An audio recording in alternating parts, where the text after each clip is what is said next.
ঘোষণাপত্র নিয়ে কোনো ফাটল চায় না বিএনপি, ফ্যাসিবাদ বিরোধী জাতীয় ঐক্যে গুরুত্ব। 17 বছর পর কারামুক্ত সাবেক স্বরাষ্ট্র প্রতিমন্ত্রী লুৎফুজ্জামান বাবর। ক্ষমতার প্রভাব খাটিয়ে হারুনের প্রেসিডেন্ট রিসোর্ট, ক্ষতিপূরণের দাবি ভুক্তভোগীদের। অনিয়ম দুর্নীতিতে ধ্বংসপ্রায় মিল্ক ভিটা, উৎপাদন নেমেছে অর্ধেকেরও নিচ্ছে। রাজধানীতে সংক্ষুব্ধ ছাত্র জনতার মিছিলে পুলিশের লাঠিচার্জ, ধাওয়া পাল্টা ধাওয়া।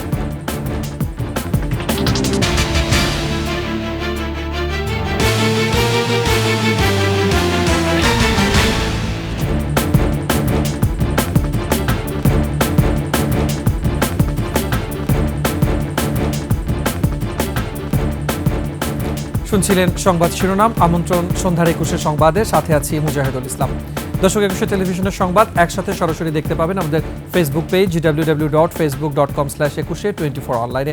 এছাড়া সাবস্ক্রাইব করতে পারেন www.youtube.com/21etv চ্যানেলে। এছাড়া সংবাদে আরও যা থাকছে: প্রাণ প্রকৃতি ধ্বংস করে এলিভেটেড এক্সপ্রেসওয়ে সংযোগে সড়ক বাতিলের দাবি, পান্থকুঞ্জ পার্কে দেশি প্রজাতির বৃক্ষরোপণের তাগিদ।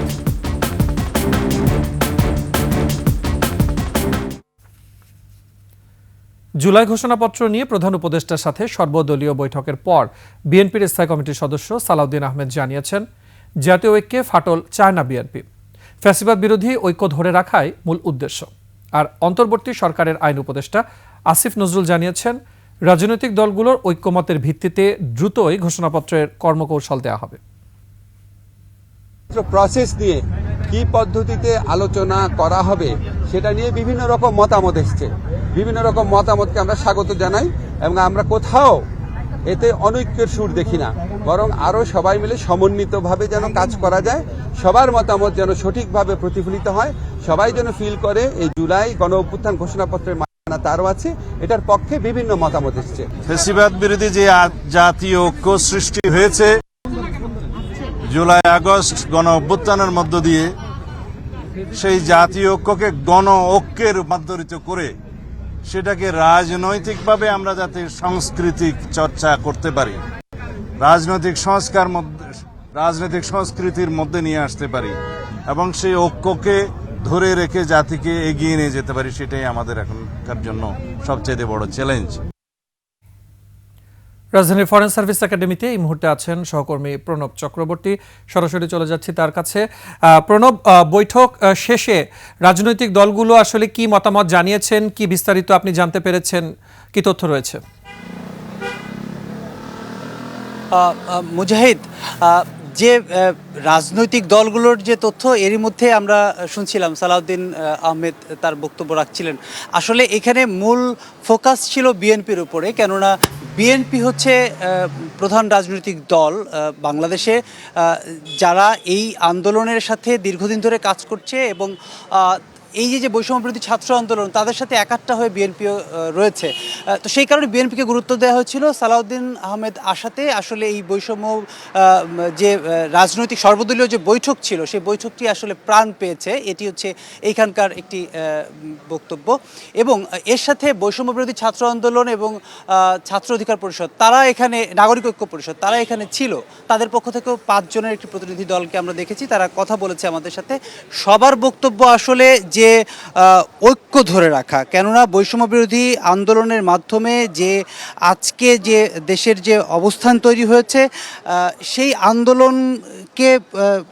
আন্দোলনকে যদি চূড়ান্ত রূপ দিতে হয় তাহলে আসলে সবার মধ্যে ঐক্য থাকতে হবে। সে বিষয়টি আসলে সবার বক্তব্যে এসেছে। আমরা এখানে দেখেছি যে এবি পার্টির পক্ষ থেকে বলা হয়েছে যে দলিল তৈরি হবে সেখানে যেন ঐতিহাসিক উপকরণগুলো থাকে, অর্থাৎ ইতিহাসের যে পাতাগুলো রয়েছে 24, তার আগে যে আন্দোলনগুলো হচ্ছে, সেই বিষয়গুলো যেন এই ঘোষণাপত্রের ভিতরে স্পষ্টভাবে থাকে। জামায়াত ইসলামী তারা যে বিষয়টি বলছে, তারা এই অন্তর্বর্তী সরকারকে সর্বাত্মক সহায়তা করতে চায়, দেশের একটি গণতান্ত্রিক ধারা বজায় থাকবে সেটি তারা চায়। সেই লক্ষ্যে সর্বাত্মক সহায়তার তারা করবে এবং পরামর্শ দিয়েছে ধীরস্থিরভাবে যেন ঘোষণাপত্র দেওয়া হয় এবং গুম খুনের যে মৌলিক বিষয়গুলো আছে, প্রণব, আপনাকে ধন্যবাদ জানাচ্ছি। আপনি আরো তথ্য সংগ্রহ করতে থাকুন। রাজধানীর ফরেন সার্ভিস একাডেমি থেকে জানাচ্ছিলেন আমাদের সহকর্মী প্রণব চক্রবর্তী। জানাবো অন্যান্য খবর। এর আগে সর্বদলীয় বৈঠকের উদ্বোধনী বক্তব্যে প্রধান উপদেষ্টা ডক্টর মোহাম্মদ ইউনূস বলেন, জুলাই বিপ্লবের ঘোষণাপত্র ঐক্যমতের ভিত্তিতে না হলে ৫ আগস্টের অবমাননা হবে। অন্তর্বর্তী সরকার যতদিন আছে ততদিন সবার ঐক্যমত নিয়েই চলবে বলেও এ সময় জানান ডক্টর ইউনূস। মেহেদী হাসানের রিপোর্ট। জুলাই বিপ্লবের ঘোষণাপত্র চূড়ান্ত করতেই প্রধান উপদেষ্টার সভাপতিত্বে এই সর্বদলীয় বৈঠক, যাতে অংশ নিয়েছে বিএনপি, জামায়াত ইসলামী সহ বিভিন্ন রাজনৈতিক দলের পাশাপাশি বৈষম্য বিরোধী ছাত্র আন্দোলনও। শুরুতেই ডক্টর ইউনূস বলেন, এ সরকার প্রতিষ্ঠিত হয়েছিল সবার ঐকমত্যের ভিত্তিতে। ঐকমত্যই ৫ আগস্টের চেতনা। জুলাই বিপ্লবের ঘোষণাপত্রের ক্ষেত্রেও তার ব্যতিক্রম হবে না। ওই দিনের পুরো অনুভূতিটাই ছিল একতার অনুভূতি। কেউ বলে নাই যে তুমি অমুক তুমি অমুক। এই যে তোমরা যদি করতে চাও সবাইকে নিয়ে করতে হবে, এটা পরিষ্কার। এটা না করলে এটা ঠিক হবে না। যে একতা দিয়ে তোমরা ৫ই জুলাই সৃষ্টি করেছিলে সেটার অবমাননা হবে। তার সরকার সবসময় এই ঐকমত্যকেই গুরুত্ব দেবে বলেও উল্লেখ করেন ডক্টর ইউনূস। আমি যতদিন আছি এই একতা নিয়েই থাকব। আমরা একতাবদ্ধভাবে আছি। কিভাবে সেই একতাকে মানুষের সামনে প্রকাশ করব, এই ৫ই অগাস্টকে রিক্রিয়েট করব, সেটি এখন আলাপের বিষয়বস্তু হবে। জাতীয় ঐক্য ধরে রাখতে পারলে বিশ্বের বুকে বাংলাদেশের মর্যাদা বাড়বে বলেও উল্লেখ করেন প্রধান উপদেষ্টা। দেশের জন্য ভালো, আন্তর্জাতিকভাবে অনেক ভালো। মেহেদী হাসান, ২১ টেলিভিশন, ঢাকা। ১৭ বছর পর কারাগার থেকে মুক্তি পেয়েছেন সাবেক স্বরাষ্ট্র প্রতিমন্ত্রী লুৎফুজ্জামান বাবর। বৃহস্পতিবার বেলা ২টার দিকে কেরানীগঞ্জের ঢাকা কেন্দ্রীয় কারাগার থেকে বের হয়ে আসেন তিনি। এ সময় কারা ফটকে অপেক্ষমান নেত্রকোনা থেকে আসা তাঁর সমর্থক ও বিএনপির নেতাকর্মীরা ফুলের মালা দিয়ে বরণ করে নেন সাবেক স্বরাষ্ট্র প্রতিমন্ত্রীকে। পরে বিএনপির প্রতিষ্ঠাতা শহীদ রাষ্ট্রপতি জিয়াউর রহমানের মাজার জিয়ারত করেন কারামুক্ত বাবর। বিস্তারিত জানাচ্ছেন মাহিলা ইসলাম। সেনা নিয়ন্ত্রিত তত্ত্বাবধায়ক সরকারের সময় ২০০৭ সালের ২৮ মে গ্রেপ্তার হন লুৎফুজ্জামান বাবর। ১০ ট্রাক অস্ত্র মামলা সহ সব মামলায় খালাস ও জামিন পাওয়ায় বৃহস্পতিবার মুক্তি পান সাবেক বিএনপি জামাত জোট সরকারের স্বরাষ্ট্র প্রতিমন্ত্রী লুৎফুজ্জামান বাবর। এ সময় কারা ফটকে অপেক্ষমান নেত্রকোনা থেকে আসা তার সমর্থক ও বিএনপির নেতাকর্মীরা তাকে ফুলের মালা দিয়ে বরণ করে নেন। আমরা আসলে এতটাই আনন্দে আত্মপূর্ণ আজকে, যেটা আমাদের ভাষায় প্রকাশ করার মতো না। তার উন্নয়নের জন্য মানুষ, তার জন্য যদি লোক জীবন দিতে হয়, শত শত লোক জীবন দিতে প্রস্তুত। মুক্তির পর বাবরকে হুড খোলা গাড়িতে দাঁড়িয়ে সমর্থকদের উদ্দেশ্যে হাত নাড়তে দেখা যায়। পরে সেখান থেকে শহীদ রাষ্ট্রপতি জিয়াউর রহমানের মাজার জিয়ারত করতে যান তিনি। বিএনপির সিনিয়র নেতারা তখন তার সঙ্গে ছিলেন। এ সময় কথা বলেন বিএনপির স্থায়ী কমিটির সদস্য নজরুল ইসলাম খান। লুৎফুজ্জামান বাবর এবং তার মতো আরও যারা আমাদের নেতা কর্মী অন্যায়ভাবে কারারুদ্ধ হয়েছেন, জেল কেটেছেন, জীবন দিয়েছেন, নানাভাবে নিপীড়িত হয়েছেন, ভবিষ্যতে যাতে কেউ এভাবে ক্ষতিগ্রস্ত না হয় সেটা নিশ্চিত করার জন্য একটা গণতান্ত্রিক মানবিক বাংলাদেশ গড়তে চাই। মাহিলা ইসলাম, ২১ টেলিভিশন, ঢাকা। অবাধ সুষ্ঠু নির্বাচনের যে পথ শেখ হাসিনা বন্ধ করে দিয়েছিল, অন্তর্বর্তী সরকারকে সেই পথ খুলে দিতে হবে, এমনটাই বললেন বিএনপির সিনিয়র যুগ্ম মহাসচিব রুহুল কবির রিজভী। অপরদিকে জাতীয় নির্বাচনের আগে স্থানীয় নির্বাচন অন্তর্বর্তী সরকারের দায়িত্ব না উল্লেখ করে বিএনপির স্থায়ী কমিটির সদস্য আমির খসরু মাহমুদ চৌধুরী বলেছেন, এতে মানুষের মধ্যে তাদের নিয়ে সন্দেহ তৈরি হবে। মাহিলা ইসলামের আরও একটি রিপোর্ট জানাচ্ছেন সিরাত আল মুস্তাকিম। বৃহস্পতিবার সকালে বিএনপির ভারপ্রাপ্ত চেয়ারম্যান তারেক রহমানের নির্দেশে রাজধানীর বাড্ডা এলাকায় জুলাই আগস্টে ছাত্র জনতার আন্দোলনে শহীদ পরিবারকে সহায়তার অনুষ্ঠানে যোগ দেন দলের সিনিয়র যুগ্ম মহাসচিব রুহুল কবির রিজভী। সংখ্যালঘু নির্যাতন হচ্ছে দাবি করে এখনও ভারত বাংলাদেশ নিয়ে ষড়যন্ত্র করছে বলে অভিযোগ করেন রিজভী। বলেন, যত দ্রুত সম্ভব রাজনৈতিক শক্তির হাতে ক্ষমতা হস্তান্তর করা জরুরি। বাংলাদেশের বিরুদ্ধে ক্রমাগতভাবে তারা অপপ্রচার, মিথ্যাচার, অপতথ্য, কলঙ্ক লেপন করে চলছে। অবিলম্বে রাজনৈতিক শক্তির কাছে ক্ষমতা আসতে হবে। অবাধ এবং সুষ্ঠু নির্বাচন যেটি আটকে দিয়েছিলেন, যেটি শেখ হাসিনা দিনের ভোট রাত্রে করছেন, সেইটির যাতে পুনরাবৃত্তি না হয়। অন্যদিকে রাজনৈতিক দলগুলোর ঐক্যমত না হলে সংস্কার কমিশনগুলোর সুপারিশ বাস্তবায়ন হবে না বলে মন্তব্য করেন বিএনপির স্থায়ী কমিটির সদস্য আমির খসরু মাহমুদ চৌধুরী।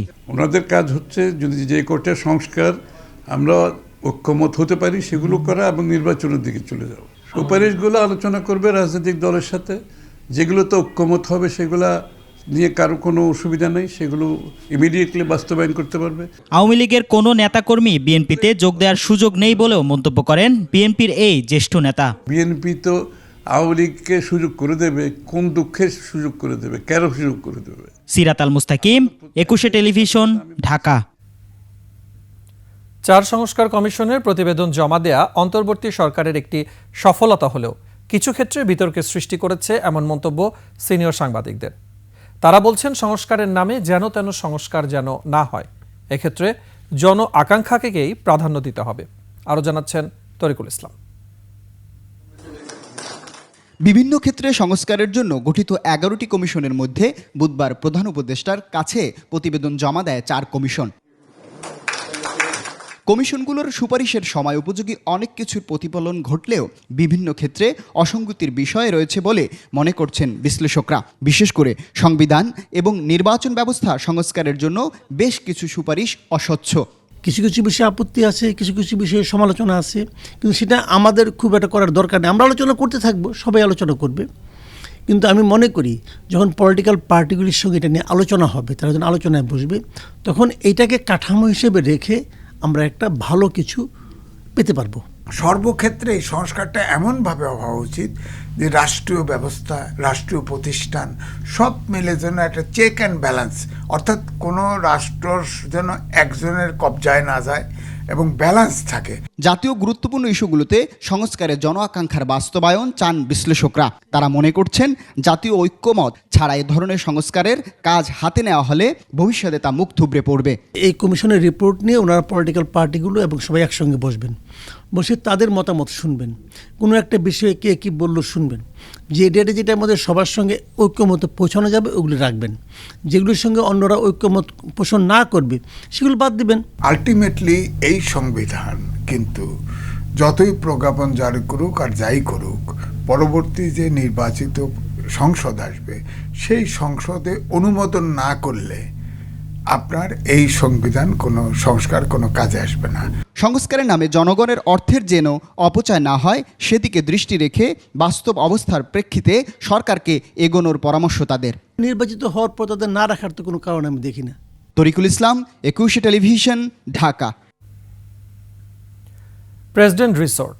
কিশোরগঞ্জের হাওর উপজেলা মিঠামইনের হোসেনপুর গ্রামে প্রায় 30 একর জায়গা জুড়ে দৃষ্টিনন্দন 3 তারা মানের এই রিসোর্টটির মালিক সাবেক ডিবি প্রধান হারুনুর রশিদ। অভিযোগ রয়েছে ক্ষমতার প্রভাব খাটিয়ে স্থানীয়দের জায়গা দখল করে জমির মালিকদের ন্যায্য দাম না দিয়ে রিসোর্টটি করেছেন হারুন। এতদিন ভয়ে কথা না বললেও ক্ষতিগ্রস্তরা এখন তাদের জমি ফেরত চাইছেন, কেউ কেউ আবার ন্যায্য দামও দাবি করছেন। কিশোরগঞ্জ থেকে রুমন চক্রবর্তীর তথ্য ও ছবিতে ডেস্ক রিপোর্ট। এলাকার অনেকেই আগে দল বেঁধে এই রিসোর্টটি দেখতে যেতেন। অনেক মানুষের ভিড় হতো এখানে, কিন্তু স্বর্ণ ব্যবসায়ী দিলীপ চৌধুরীর বাড়ি মিঠামইন সদরে হলেও মনের কষ্টে আগে কখনো রিসোর্টটি দেখতে যাননি, কারণ তার 110% কৃষি জমি বিলাসবহুল এই রিসোর্ট গ্রাস করেছে। সেখানে হয়েছে এই প্রেসিডেন্ট রিসোর্ট। ডিবির সাবেক প্রধান হারুন দিলীপের সঙ্গে কথা না বলেই জমি দখল করেন, পরে দেয়া হয় মাত্র 50,000 টাকা। পরিস্থিতি এমন ছিল যে এই টাকা ফেরত দিতে সাহস পাননি দিলীপ। 5 আগস্ট আওয়ামী লীগ সরকারের পতনের পর বন্ধ হয়ে যায় রিসোর্টটি। এখন মাঝে মাঝে নিজের জমির সন্ধানে রিসোর্টে যান তিনি। উনি একদিন আমার বাসায় এসে রিসোর্টকে আমাকে 50,000 টাকা দিয়ে গেছেন, দাম দর করেন নাই, এইভাবে পড়ে রয়েছে। কিন্তু অনেকদিন যাবত ওনার পিছনে দেখা করতে পারি নাই ক্ষমতার বলে। শুধু দিলীপ চৌধুরী নন, হারুনের নিজ গ্রাম হোসেনপুরের সৌদি আরব প্রবাসী মানিক মিয়ার 5.5 একর, অষ্টগ্রামের মোশতাক আহমেদ কমলের প্রায় 18 একর কৃষি জমি সহ বেশ কিছু কৃষকের জমি রিসোর্টের জন্য দখলে নেওয়া হয়। শাহরিয়ার কাছে দেখা করার কথা বললে সে ইয়াতে ওই যে ভিকু দিয়ে মাটি ফালাইছে, তাদের টাকা দেয় নাই, অসামাজিক কাজ করতে আসতো, ওই অসামাজিক কাজগুলো নিয়ে এলাকার মানুষ অনেক বিরোধ করে। ওই হারুন ডিবি প্রধান তার দাপটে তার পাওয়ারে এই প্রেসিডেন্ট রিসেট করছে এবং সাদা পুলিশ দিয়া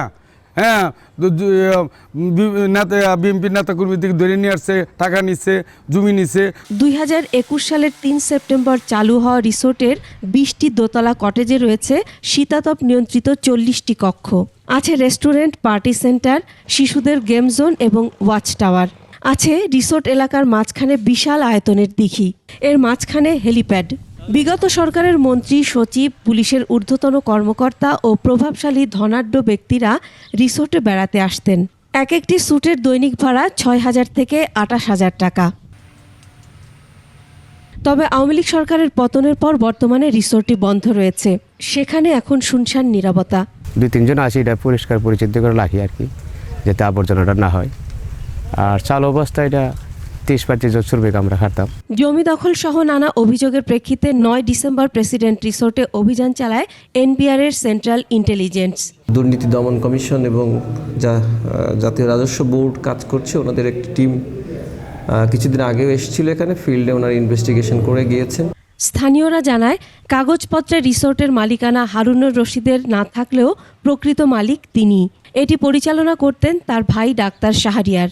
আর নাম কেন প্রেসিডেন্ট রিসোর্ট তা নিয়েও আছে নানা প্রশ্ন।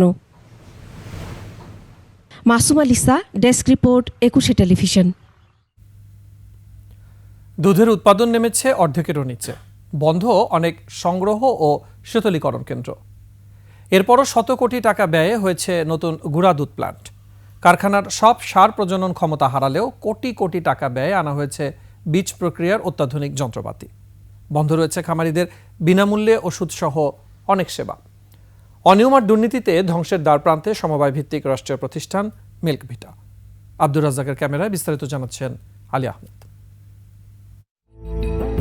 সিরাজগঞ্জের বাঘাবাড়ি ঘাটের মিল্ক ভিটার কারখানা। মিল্ক ভিটার দুধের পরিমাণ শুধু বাঘাবাড়ি প্লান্টে 1,50,000 লিটারের উপরে ছিল, সেখান থেকে কমতে কমতে 20,000 লিটার প্লাস মাইনাস। দুধের উৎপাদন কমলেও কমেনি কর্তাদের দাপট। নিজেদের অনিয়ম লুকাতে সাংবাদিকদের তথ্য দিতেও করেন টালবাহানা। এগুলো করতে কিন্তু আমাদের যে হেড অফিসে অনুমোদন, হ্যাঁ জানি, এবং আপনি একজন দুইজন নিয়ে ঢুকেন ভিতরে, এই তো আপনার সামনে বলেন, আর তো কিছু না। মিল্ক ভিটার চেয়ারম্যানের হস্তক্ষেপে কারখানা ঘুরে দেখা যায় কমেছে দুধ সংগ্রহ ও পণ্য উৎপাদন। বাঘাবাড়িতে থাকা সব সার এরই মধ্যে হারিয়েছে প্রজনন ক্ষমতা। আমরা প্রোডাকশন নাই আপাতত, বাইরে থেকে সিমেন্ট মানে আরডিএ প্রোডাকশন না থাকার কারণ কি সারগুলো হয়ে গেছে, হারাই ফেলছে। তবুও আনা হয়েছে অত্যাধুনিক বীজ রক্ষণাবেক্ষণ যন্ত্র, যদিও প্রতিষ্ঠানের কেউই জানে না কারা রেখে গেছে এসব যন্ত্রপাতি। আর ওই মেশিনটা কিসের মেশিন? এই ল্যাব তো সিমেন্ট দিয়ে দেবে অটোমেটিক। আস্তে কতদিন ধরে? জুলাই মাসে প্রথম দিন। বর্তমানে যে গুঁড়া দুধের প্ল্যান্ট রয়েছে তার পুরোপুরি ব্যবহার না হলেও 105 কোটি টাকা খরচ করে বানানো হয়েছে নতুন ইনস্ট্যান্ট গুঁড়া দুধের প্ল্যান্ট। মানহীন এই প্ল্যান্টটি চালু হয়নি 7 বছরেও। 7 বছর যাবত এই অবস্থা পড়ে আছে, মানে যান বাড়াচ্ছে না, কিন্তু বিশেষ চলতেছে। দেশের বিভিন্ন স্থানে বন্ধ হয়ে যাচ্ছে দুধ শীতলীকরণ কেন্দ্র। বছরে প্রায় 7.5 কোটি লিটার উৎপাদন থেকে এখন দুধ সংগ্রহ নেমেছে 3.5 কোটি লিটারেরও কমে। একসময়ের লাভজনক প্রতিষ্ঠানটি 2015 সালের পর থেকে গুনছে লোকসান। এর নেপথ্যে প্রতিষ্ঠানটির সাবেক চেয়ারম্যান শেখ নাদির হোসেন লিপু এবং তার সাঙ্গপাঙ্গদের দুর্নীতি। শেখ লিপু শেখ হাসিনার চাচা। চেয়ারম্যানের বন্ধু রফিক মুন্সি এ লোন প্রতি 5,000 টাকা ঘুষ নিছে। এই বিভিন্ন কারণ মিলাইয়া হইলো কারখানা বন্ধ হয়ে গেছে। নামে বেনামে উনি ফরিদপুরে এই গরুর লোন দিচ্ছেন, তারপরে উনি মোষের ফ্যাক্টরি করছে ওদিকে, ওখানে প্রতিদিন 1 লক্ষ টাকা করে আপনার লস হতো, সেটাকে উনি ওইভাবেই চালায় গেছেন, লস লস লস। মিল্ক ভিটার প্রাণ যে খামারি বা সমবায়ীরা তারা জানান সমস্যা ও সমাধানের উপায়। গত কয়েক বছরে মনে হয় না যে মিল ভিটার এই সমবায়ীদের প্রতিষ্ঠান। সাধারণ সমবায়ীরা তো মিল ভিটে বিগত 15 বছর চাপতে পারে নাই। আমি যে ভালোভাবে কথা বলবো আমাদের তো মূল্যায়ন দেয় নাই। এরা এসে ধরেন বিভিন্ন টাকা পয়সা এখান থেকে নিয়ে বিভিন্ন জায়গায় চলে যাচ্ছে। যত ওই হাই অথরিটি দেন কোনো দিকেই পারবেন না, কারণ সমবায়ীদের আত্মবিশ্বাস হারায় গেছে। নির্বাচিত কমিটি হলে তার কাছে সবকিছু দাওয়া দেওয়া করা যায়। সদ্য নিয়োগপ্রাপ্ত মিল্ক ভিটার চেয়ারম্যান বলেন প্রতিষ্ঠানের উন্নয়নে জোরালো পদক্ষেপ নেবেন তিনি। যেই স্বর্ণালী দিন ছিল মিল্ক ভিটার, সেটাকে আবার ফেরত আনা, যাতে ওরা দুধ দেয়, দুধ দিতে পারে, মিল্ক বিটা দুধ পাবে, উৎপাদন করতে পারবে, উপার্জন করতে পারবে, ওদেরকে টাকা দিতে পারবে। প্রান্তিক খামারিদের দাবি, অনিয়ম দুর্নীতি দূর করে খামারি আর সমবায়ীদের প্রতিষ্ঠান হোক মিল্ক ভিটা। আলী আহমেদ, 21 টেলিভিশন। এই নিয়ে বিস্তারিত দেখবেন আজ রাত 9:30 21 চোখ অনুষ্ঠানে। দেখার আমন্ত্রণ রইল। জানাবো অন্যান্য খবর। সংক্ষুব্ধ আদিবাসী ছাত্র জনতার উপরে হামলার প্রতিবাদে সংক্ষুব্ধ ছাত্র জনতার ব্যানারে বিক্ষোভকারীরা সচিবালয়ের দিকে যাওয়ার চেষ্টা করলে ছত্রভঙ্গ করে দেয় পুলিশ। রাজধানীর শিক্ষা ভবনের সামনে বিক্ষোভকারীদের উপরে লাঠিচার্জও করে পুলিশ। পরে ঢাকা বিশ্ববিদ্যালয়ের রাজু ভাস্কর্যের সামনে অবস্থান নেয় সংক্ষুব্ধ ছাত্র জনতা। বিস্তারিত জানাচ্ছেন তানজিলা তাসনিম। সংক্ষুব্ধ ছাত্র জনতার ব্যানারে বৃহস্পতিবার বেলা 11:30টার দিকে রাজু ভাস্কর্যের সামনে জড়ো হন একদল বিক্ষোভকারী। সেখানে থেকে দোয়েল চত্বর হয়ে সচিবালয়ের দিকে যাওয়ার সময় শিক্ষা ভবনের সামনে পুলিশ তাদের আটকে দেয়। আগে থেকেই সেখানে ব্যারিকেড দিয়েছিল পুলিশ। বিক্ষোভকারীরা ব্যারিকেড ভেঙে ফেলার চেষ্টা করলে তাদের ছত্রভঙ্গ করে দিতে জলকামান ব্যবহার করে পুলিশ। 2টি সাউন্ড গ্রেনেডও ব্যবহার করে তারা।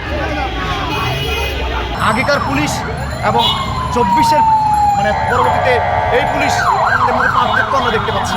আজকে এই পর্যন্ত দেখেছি আমরা 6 জনকে রিকশা দিয়ে হসপিটালে নিয়ে গেছি। কয়েক মিনিট ধরে পুলিশের পাল্টাপাল্টি ধাওয়ার ঘটনা ঘটে।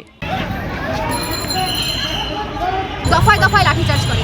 আপনারা জানেন যে আমাদের মিছিল এখান থেকে তারা লাঠিচার্জ করে মিছিলটাকে এখানে ফেরত দিয়েছে এবং পরবর্তীতে আবার যখন আমরা মিছিল নিয়ে সামনে যাচ্ছি তখন আবার তারা পুনরায় লাঠিচার্জ করেছে। আমরা প্রশ্ন হচ্ছে আমরা কি এখানে যৌক্তিক আন্দোলন নিয়ে নামিনি? গতকালকে আমাদের বন্ধুদের উপর যে অন্যায় হয়েছে সেই অন্যায়ের যারা ইন্ধনদাতা ছিল, আমরা তো ধরে নিচ্ছি আজকে রাষ্ট্রীয় বাহিনী সেই ইন্ধনদাতা। একই কর্মকাণ্ড তারা করেছে। এখানে ব্যারিকেড ভাঙার ইতিহাস ছাত্রদের নতুন নয়। পরে বিক্ষোভকারীরা দোয়েল চত্বর হয়ে ঢাকা বিশ্ববিদ্যালয় এলাকার দিকে সরে যায়। রাজু ভাস্কর্যের সামনে অবস্থান নিয়ে বিক্ষোভ করে তারা। সংক্ষুব্ধ ছাত্র জনতার অবস্থানে সংহতি জানাতে আসেন ঢাকা বিশ্ববিদ্যালয়ের শিক্ষকরাও। দ্রুত এর ক্ষতিপূরণ দিতে হবে, গ্রেফতার করতে হবে, দৃষ্টান্তমূলক শাস্তি দিতে হবে, না হলে আমরা আরো বৃহত্তর কর্মসূচি দিব। পাঠ্যপুস্তকে আদিবাসী শব্দ লেখা, গ্রাফিতি রাখা ও না রাখা নিয়ে বুধবার রাজধানীর মতিঝিলে জাতীয় শিক্ষাক্রম ও পাঠ্যপুস্তক বোর্ড ভবনের সামনে সংক্ষুব্ধ আদিবাসী ছাত্র জনতার মিছিলে হামলার ঘটনা ঘটে। মানুষের অধিকার নিয়ে কথা বলতে চাই। তানজিলা তাসনিম, 21 টেলিভিশন, ঢাকা। সংবাদের সময় হচ্ছে একটা বিরতির। ফিরে আসার পরে অন্যান্য খবরের সাথে আরও যা থাকছে। HMPVতে মারা যাওয়া সানজিদা অন্য রোগে ভুগছিলেন, স্বাস্থ্যবিধি মেনে চলার পরামর্শ।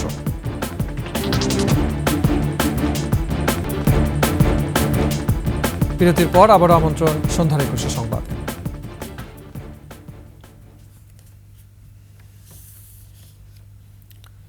HMPV আক্রান্ত হয়ে রাজধানীতে মারা যাওয়া সানজিদা আক্তার অন্য জটিল রোগে ভুগছিলেন বলে জানিয়েছেন প্রধান উপদেষ্টার বিশেষ সহকারী ডাক্তার সায়েদুর রহমান।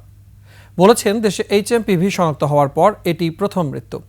ভাইরাসটির কোনো টিকা এখন আবিষ্কার হয়নি, তবে আতঙ্কিত না হয়ে স্বাস্থ্যবিধি মেনে চলার পরামর্শ দিয়েছেন প্রধান উপদেষ্টার বিশেষ সহকারী। মফিউর রহমানের রিপোর্ট। HMPV নিয়ে স্বাস্থ্য মন্ত্রণালয়ের সংবাদ সম্মেলন। এই সময় প্রধান উপদেষ্টার বিশেষ সহকারী সাইদুর রহমান বলেন, এই রোগ সাধারণ ফ্লুর মতো, শুধু HMPV আক্রান্ত হয়ে মৃত্যু হয় এখনই এমনটি বলা যাচ্ছে না। HMPV কারণে মানুষের সরাসরি মৃত্যুর কথাটি সরাসরি বলা হচ্ছে না। এটির মৃত্যু হারও খুবই নেগলিজেবল। কোথাও কোথাও এটাকে 1000-এ একজন বলা হয় বটে, কিন্তু এটা সুস্থ মানুষের ক্ষেত্রে তাও না। অতএব একজন মানুষের সার্বিক সুস্থতা, তার ইমিউন স্ট্যাটাস, তার অন্যান্য রোগের উপস্থিতি, এইগুলো নির্ধারণ করে HMPV দিয়ে ওই মানুষটি আসলে কতখানি ঝুঁকির মধ্যে আক্রান্ত হবেন। বিশ্বে এই ভাইরাস নিয়ে কোনো সতর্কতা জারি করেনি, তবে স্বাস্থ্যবিধি মেনে চলা জরুরি। খুবই ভালো হয় যদি এই সময়কালে যখন কেউ অসুস্থ থাকবেন তিনি যদি জনসমক্ষে বেশি জনগণের মানুষের মধ্যে না আসেন, সাধারণ মানুষও যখন নাকি অনেক মানুষের মধ্যে যাবেন তখন যদি উনি মাস্ক পরেন তাহলে, এবং যখন অসুস্থ বোধ করবেন উনি যেন ঘরে থাকেন। মহামারী আকার ধারণ করলে স্বল্প সময়ে দেশের হাসপাতালগুলোকে প্রস্তুত করা যাবে বলেও জানান সাইদুর রহমান। কোভিডকালীন প্রস্তুতি সেটাকে আবার রিজুভিনেট করে সাজিয়ে নিব আমরা, যদি কোনো দুর্ঘটনা ঘটে যেন আমরা দ্রুত রেসপন্ড করতে পারি। মফিউর রহমান, 21 টেলিভিশন, ঢাকা। সাবেক প্রধানমন্ত্রী শেখ হাসিনা ভারতের নাগরিকত্ব গ্রহণ করেছেন কিনা সেই তথ্য পররাষ্ট্র মন্ত্রণালয়ে নেই। তিনি কোন স্ট্যাটাসে আছেন সেটা ভারত সরকারের বিবেচনাধীন বিষয় বলে জানিয়েছেন পররাষ্ট্র মন্ত্রণালয়ের জনকূটনীতি অনুবিভাগের মহাপরিচালক ও মুখপাত্র মোহাম্মদ রফিকুল আলম। পররাষ্ট্র মন্ত্রণালয়ের সাপ্তাহিক ব্রিফিংয়ে তিনি জানান, অন্তর্বর্তী সরকারের প্রধান উপদেষ্টা ডক্টর মোহাম্মদ ইউনুস 21 থেকে 24 জানুয়ারি ওয়ার্ল্ড ইকোনমিক ফোরামে অংশ নিতে সুইজারল্যান্ড সফরে যাচ্ছেন। ভারতে অবস্থানরত ক্ষমতাচ্যুত প্রধানমন্ত্রী শেখ হাসিনার নাগরিকত্ব প্রসঙ্গে পররাষ্ট্র মন্ত্রণালয় জানে না বলেও জানান মুখপাত্র। সাংবাদিকদের প্রশ্নের জবাবে এ সময় ভারতের সঙ্গে সীমান্ত নিয়ে সম্প্রতি পাল্টাপাল্টি তলবেরও ব্যাখ্যা করেন রফিকুল আলম। ভারতের হাইকমিশনারকে পররাষ্ট্র মন্ত্রণালয়ে ডাকা হয়েছিল এবং বাংলাদেশ ভারত সীমানায় সাম্প্রতিক সময়ে ঘটে যাওয়া কিছু ঘটনা নিয়ে বাংলাদেশ সরকারের উদ্বেগ প্রকাশ করা হয়েছিল। তারই প্রেক্ষিতে ভারতের পররাষ্ট্র মন্ত্রণালয় নয়াদিল্লিতে বাংলাদেশের ভারপ্রাপ্ত হাইকমিশনার নুরুল ইসলামকে ডাকা হয়েছিল। সে সময় তারা বাংলাদেশ সরকারের উদ্বেগের প্রেক্ষিতে তাদের যে বক্তব্য সে সম্পর্কে তাকে অবহিত করে। যারাই ক্ষমতায় আসুক তারা কোনো দেশ বা গোষ্ঠীর দালাল হলে পরিণতি হবে হাসিনার মতো, এমন হুঁশিয়ারি দিয়েছেন জুলাই শহীদ স্মৃতি ফাউন্ডেশনের সাধারণ সম্পাদক সার্জিস আলম। কুড়িগ্রামে মার্চ ফর ফেলানির কর্মসূচিতে তিনি বলেন, সীমান্ত হত্যা বা কাঁটা তার দিয়ে বাধা দেওয়ার চেষ্টা করলে রুখে দেওয়া হবে। সকল সীমান্ত হত্যার বিচার আন্তর্জাতিক আদালতে করারও দাবি জানান সার্জিস। কর্মসূচি থেকে সীমান্তে মরণঘাতী অস্ত্র বন্ধ, ফেলানির নামে কুড়িগ্রাম কৃষি বিশ্ববিদ্যালয়ের আবাসিক ভবনের নামকরণ সহ 5 দাবি জানানো হয়।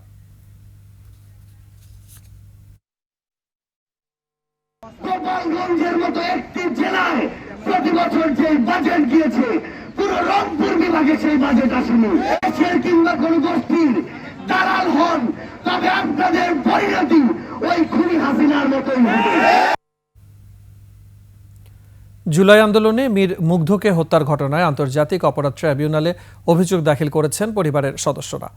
এ সময় ব্যক্তিগতভাবে সংগ্রহ করা মুগ্ধকে হত্যার সময়ের বিভিন্ন ভিডিও ট্রাইব্যুনালে জমা দেওয়া হয়। অভিযোগ দাখিলের পর শহীদ মুগ্ধের বড় ভাই মীর মাহমুদুর রহমান জানান, ভিডিওতে কারো চেহারা স্পষ্ট না থাকায় অভিযোগে কোনো আসামির নাম উল্লেখ করা হয়নি। ট্রাইব্যুনাল ফরেনসিকের মাধ্যমে আসামিদের শনাক্ত করে বিচারের আওতায় আনবে, এমনটা আশা করেন তিনি। বলেন, প্রমাণ ছাড়া বিচার প্রক্রিয়ায় গেলে তা বাধাগ্রস্ত হবে। মুগ্ধের মৃত্যু নিয়ে যেসব গুজব ছড়ানো হচ্ছে তা দুঃখজনক বলেও মন্তব্য করেন পরিবারের সদস্যরা। আমরা এই হত্যাকাণ্ডের ব্যাপারে যতটুকু প্রমাণ সংগ্রহ করা সম্ভব আমাদের নিজের উদ্যোগেই আমরা সংগ্রহ করা শুরু করেছি। যেখানে এই ফুটেজ কালেক্ট করা আমাদের দায়িত্ব ছিল না, প্রশাসনেরই ছিল।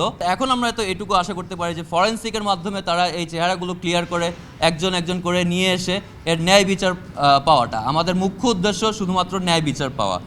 আমরা যে তথ্য প্রমাণাদি কালেক্ট করেছি সেই তথ্য প্রমাণাদির ভিত্তিতে আমরা বলতেই পারি যে এই গুলিটা পুলিশের বাহিনীর পক্ষ থেকে চালানো হয়েছে এবং এটা আমরা স্পষ্ট করেছি। সেই যেই ভিডিও আমরা তৈরি করেছি সিসিটিভি ফুটেজ সহ, সেই সিসিটিভি ফুটেজে স্পষ্টভাবে এটা দেখা যাচ্ছে যে পুলিশের চালানো গুলিতেই মুগ্ধর জীবন দিয়েছে। সাবেক রেলমন্ত্রী জিলুল হাকিম তার স্ত্রী সন্তানের বিরুদ্ধে 314 কোটির বেশি টাকা অবৈধ লেনদেনের অভিযোগে মামলা করেছে দুর্নীতি দমন কমিশন। এছাড়া ময়মনসিংহ 10 আসনের এমপি ফাহমি গোলন্দাজ বাবেল ও তার স্ত্রীর বিরুদ্ধে 63 কোটি টাকা পাচারের মামলা হয়েছে। সুমায়া খানের রিপোর্ট। সাবেক রেলমন্ত্রী জিলুল হাকিমের 19টি ব্যাংক হিসেবে 278 কোটি টাকার বেশি অবৈধ লেনদেন ও তার স্ত্রী সাইদা সুলতানা চৌধুরীর 6টি ব্যাংক হিসেবে 20 কোটি টাকার বেশি মানি লন্ডারিং ও সন্তান আশিক মাহমুদ মিতুলের বিরুদ্ধে 15 কোটি টাকার বেশি অবৈধ লেনদেন ও মানি লন্ডারিং এর মামলা করেছে দুদক। মোহাম্মদ জিলুল হাকিম, সাবেক রেলমন্ত্রী, অভিযোগ সংশ্লিষ্ট জনাব সাইদা হাকিম অস্বাভাবিক ও সন্দেহজনক লেনদেনপূর্বক হস্তান্তর, স্থানান্তর এবং রূপান্তরের মাধ্যমে মানি লন্ডারিং সংক্রান্ত অপরাধ করায় মামলা রুজু সিদ্ধান্ত গৃহীত হয়েছে। অন্যদিকে ময়মনসিংহ 10 আসনের সাবেক সংসদ সদস্য ফাহমি গোলন্দাজ ও তার স্ত্রী শারমিন গোলন্দাজের বিরুদ্ধে 63 কোটি টাকার বেশি অবৈধ লেনদেন ও মানি লন্ডারিং এর মামলা হয়েছে। তাদের দুজনের বিরুদ্ধে দুর্নীতি দমন কমিশন আইন 2004, মানি লন্ডারিং প্রতিরোধ আইন 2012 এবং দণ্ডবিধি সংশ্লিষ্ট ধারায় আরও একটি মামলা রুজুর সিদ্ধান্ত গৃহীত হয়েছে। দুদক বলছে আরও সম্পদের খোঁজ পেলে পরবর্তী পদক্ষেপ নেওয়া হবে। অনেক ধন্যবাদ আপনাদেরকে। সুমাইয়া খান, 21 টেলিভিশন, ঢাকা। এবছরই চালু হবে শাহজালাল আন্তর্জাতিক বিমানবন্দরের 3য় টার্মিনাল। আর আগামী বছরের জুনে শেষ হবে কক্সবাজার বিমানবন্দরের টার্মিনাল ভবন নির্মাণ। বিমানবন্দরের যাত্রী সেবা নিশ্চিত ও যে কোনো অপ্রীতিকর ঘটনা রোধে বাড়ানো হয়েছে নজরদারি। এসব কথা জানিয়েছে বেসামরিক বিমান চলাচল কর্তৃপক্ষ। মানিক শিকদারের রিপোর্ট। 2023 সালে 7 অক্টোবর আংশিক উদ্বোধন করা হয়। প্রায় 1.5 বছর পার হলেও হযরত শাহজালাল আন্তর্জাতিক বিমানবন্দরের তৃতীয় টার্মিনালের নির্মাণ কাজ এখনও চলছে। ভবনের নির্মাণ কাজ 99% শেষ হয়েছে। বৃহস্পতিবার মিট দ্য প্রেসে বেসামরিক বিমান চলাচল কর্তৃপক্ষের সদর দপ্তরে বেবিচকের বিভিন্ন প্রকল্পের অগ্রগতি সম্পর্কে সাংবাদিকদের কাছে বিস্তারিত তুলে ধরেন বেবিচক চেয়ারম্যান। আমরা প্রত্যেকটা সদস্য মনে করি কয়েক দফা সময় বাড়ালেও এবছরের অক্টোবর-নভেম্বরের মধ্যেই বাকি কাজ শেষ করে তৃতীয় টার্মিনাল চালু করতে চায় বেসামরিক বিমান চলাচল কর্তৃপক্ষ। নিজেদের প্ল্যান হচ্ছে এই বছরের ভিতরে এই টার্মিনালটা উদ্বোধন করা অ্যাট এনি কস্ট। কক্সবাজারের আন্তর্জাতিক বিমানবন্দর, সিলেটের ওসমানী বিমানবন্দর, চট্টগ্রামের শাহ আমানত বিমানবন্দর সহ দেশের সব বিমানবন্দরের চলমান প্রকল্পের অগ্রগতিও তুলে ধরেন। ডলারের দাম বেড়ে যাওয়ায় প্রকল্প ব্যয় ও সময় বাড়ছে বলেও জানান তিনি। আমাদের একটা huge amount of money pay করতে হচ্ছে প্রত্যেকটা প্রজেক্টের এগেন্স্ট। এখন বলবো যে ওই প্রজেক্টে তো এত টাকা ছিল, এত টাকা বাড়লো কেন? বেড়েছে কারণ এটা রেট ধরা ছিল 84, নাও এটা হচ্ছে 120, 126। এখন ওই রেটেই তো আপনাকে ডলারটা কিনে তাকে দিতে হবে। দ্যাটস ওয়াই প্রত্যেকটা প্রজেক্টে ইনক্রিজ করেছে এবং সময় বৃদ্ধি করার একটা কারণ হচ্ছে, বড় কারণ সেটা হলো আমরা এখানে যেমন এই প্রজেক্টে শুধু আমরা 100 কোটি টাকা পেমেন্ট করতে পারিনি। সম্প্রতি এক যাত্রীর সাথে অপ্রীতিকর ঘটনা নিয়ে প্রশ্ন তুললে চেয়ারম্যান জানান, কারো বিরুদ্ধে অভিযোগ উঠলে সুষ্ঠু তদন্ত করে ব্যবস্থা নেওয়া হবে। কে মেরেছে কি মেরেছে এটা কিন্তু আমরা সব দেখেছি এবং একজন পার্সনকে মেরে ফেলে দেওয়া হয়েছে সেটাও আমরা দেখেছি। বাট সেটা বিবেচ্য ব্যাপার। আমার বিবেচ্য ব্যাপারে আমার যাত্রী সাধারণের জন্য এই ধরনের ঘটনা, অনাকাঙ্ক্ষিত ঘটনা ভবিষ্যতে না হয় সেই ব্যাপারে আমরা সর্বোচ্চ ব্যবস্থা নিয়েছি। মানিক শিকদার, 21 টেলিভিশন, ঢাকা। এবারে আভিভা ফাইন্যান্স লিমিটেড বাণিজ্য সংবাদ।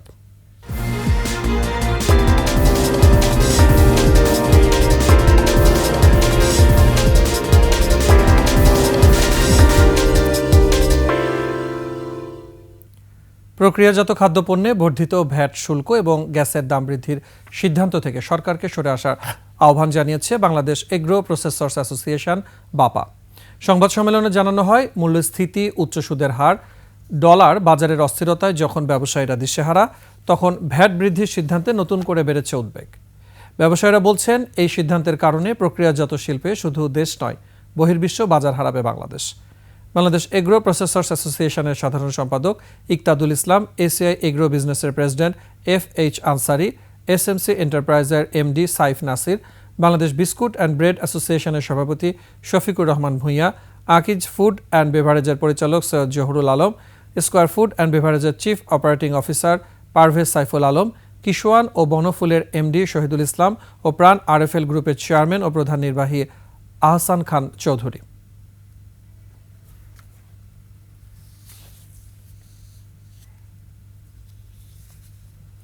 সংবাদ সন্ধ্যার সময় হচ্ছে আরও একটা বিরতির। ফিরে আসার পরে অন্যান্য খবরের সাথে আরও যা থাকছে। ছুরি হামলায় আহত বলিউড স্টার সাইফ আলী খান এখন শঙ্কামুক্ত, দুর্বৃত্তদের একজন শনাক্ত।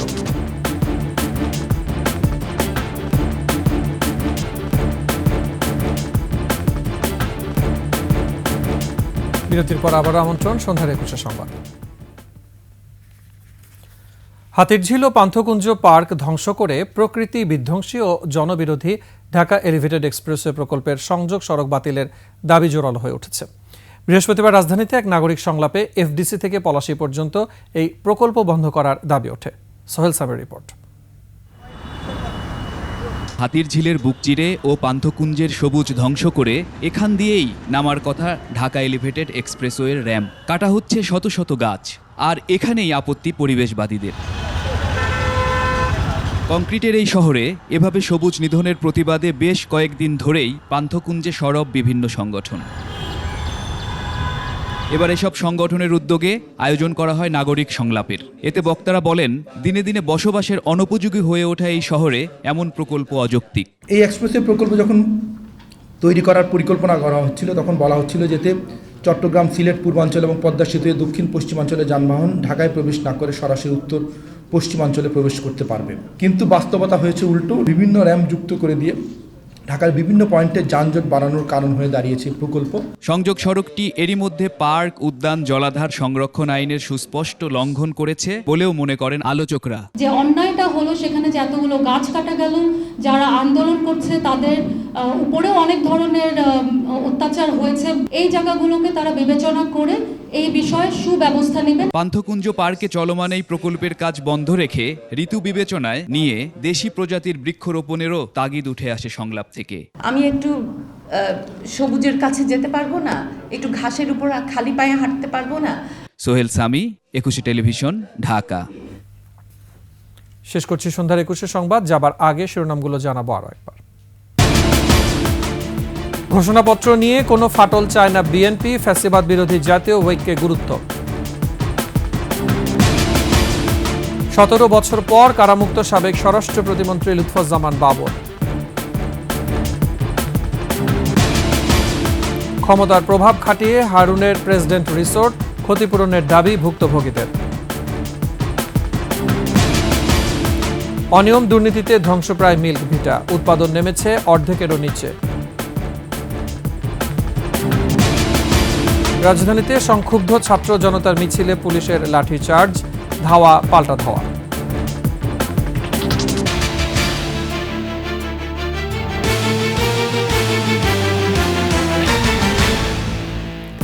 সর্বশেষ সংবাদ জানতে ডায়াল করুন 2021 নম্বরে, আর ভিজিট করুন 21-tv.com ওয়েবসাইটে।